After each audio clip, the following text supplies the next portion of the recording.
TFC spiritual ప్రేక్షకులకు స్వాగతం. ఈ వారం రాశిఫలాలు పరిశీలిద్దాం.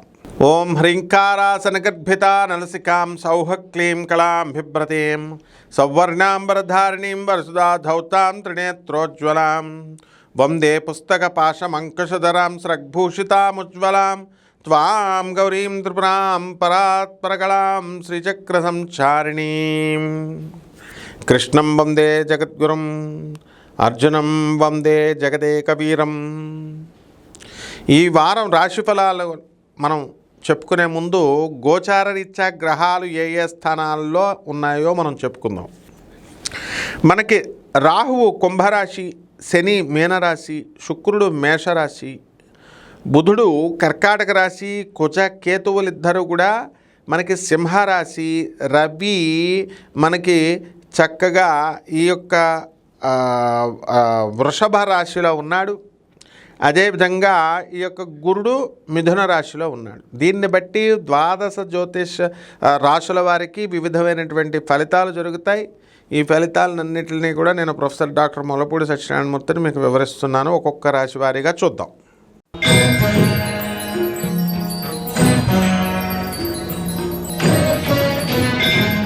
మకర రాశి. ఈ మకర రాశి వారికి అందరికీ కూడా అష్టమ కుజ కేతువులు ఉన్నారు. దీనివలన డిప్రెషన్ వస్తుంది. ఫోన్లు మాట్లాడుకుంటూ రోడ్లు దాటుతుంటే ఖచ్చితంగా ముగ్గురు అవతల వాళ్ళు వెళ్ళి బైక్ మీద వెళ్తూ మిమ్మల్ని గుద్దేయడం జరుగుతుంది, మీ కాలు విరిగిపోవడం జరుగుతుంది. కాబట్టి చాలా జాగ్రత్తగా ఫోన్ వాడకాలు తగ్గించండి.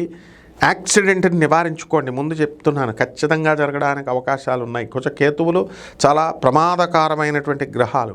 డిప్రెషన్లోకి వెళ్ళిపోతారు. ఎవరైతే ప్రేమ వ్యవహారాల్లో ఉన్నారో ఇమ్మీడియట్ ఫుల్ స్టాప్ పెట్టేసేయండి. లేకపోతే కనుక ఆ డిప్రెషన్ వాళ్ళ హ్యాండ్ ఇస్తారు. మీరు డిప్రెషన్ మీదకి వెళ్ళిపోయి మందు బాటిల్ మీద బాటిల్ పట్టుకోవడం అనేటటువంటిది జరుగుతుంది. కాబట్టి విద్యార్థులారా, ప్రేమ వ్యవహారాల్లో ఉన్నటువంటి వాళ్ళు ఇమ్మీడియట్ మానేసేయండి.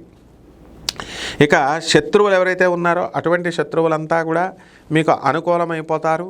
మీరు అనుకున్న పనులన్నీ కూడా ముందుకు దూసుకొని వెళ్ళిపోతూ ఉంటారు. ఏ పని కావాల్సి ఆ పని సక్సెస్. పుట్టిళ్ళకి వెళ్ళిపోతారు. ఊర్లకు తిరుగుడు అండ్ లివింగ్ ఇన్ రిలేషన్స్ మీరు పెట్టేసుకుంటారు. కాబట్టి కొంతమంది మగవాళ్ళు ఇటువంటివి చేయకండి. అటువంటివన్నీ కూడా సుప్రీంకోర్టు తీర్పు ఉంది కదా మనం అని చెప్పి ఎంకరేజ్ చేసేటటువంటి వాళ్ళు మీకు తగిలినా సరే మీరు ఎట్టి పరిస్థితుల్లో కూడా వెళ్ళకండి. మీరు సమాజాన్ని భ్రష్టత్వాన్ని చేయకండి. అదేవిధంగా సమాజాన్ని బాగు చేయాలనేటటువంటి ఆలోచనలు మకర రాశి వాళ్ళకి వస్తూ ఉంటాయి. వ్యాపారాలు ఇవన్నీ కూడా బాగుంటాయి. బట్టల షాపులు, కిరాణా షాపులు ఇవన్నీ కూడా బాగానే చేసుకుంటారు. కాకపోతే నోటికి సంబంధించినటువంటి దుర్వ్యసనాలు చేయడానికి అవకాశాలు ఉన్నాయి. సిగరెట్లు, గుట్కాలు, మందుబాటుళ్ళు వీటికి దూరంగా ఉండండి. ఇకపోతే మీ సోదరులు మీ పేరు మీద మంచిగా డెవలప్మెంట్ అయిపోతారు. మీ స్థలాల్లో ఉన్నటువంటి అద్దులన్నీ కూడా మీ సోదరులు తీసుకోవడానికి అవకాశాలు ఉన్నాయి. అలాగే ఇనప వ్యాపారము, ఈ యొక్క ఆయిల్ బిజినెస్లు బ్రహ్మాండంగా క్లిక్ అయిపోతాయి. చేపల రొయ్యల చెరువులు, ఆ తర్వాత చక్కగా మనకి ఈ యొక్క వ్యవసాయం ప్రొడక్ట్స్ ఇవన్నీ కూడా బ్రహ్మాండంగా ఉండడం అనేటటువంటిది జరుగుతుంది.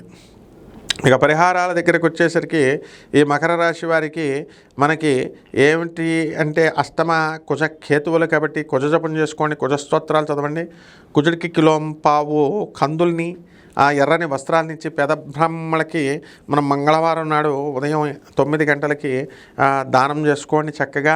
అలాగే కేతు జపం చేయండి, కేతు స్తోత్రాలు చదవండి. కేతువుకి కిలోంపావు మీరేం చేయాలి, ఉలవల్ని, ఆ తర్వాత ఆవు పేడ రంగు ఉన్నటువంటి వస్త్రాలని కానీ లేదా మల్టీ కలర్డ్ వస్త్రాల నుంచి పేద బ్రాహ్మణులకి దానం చేసుకోండి. ఈ విధంగా మీరు చేసుకున్నట్లయితే బ్రహ్మాండంగా ఉంటుంది. శుభమస్తు.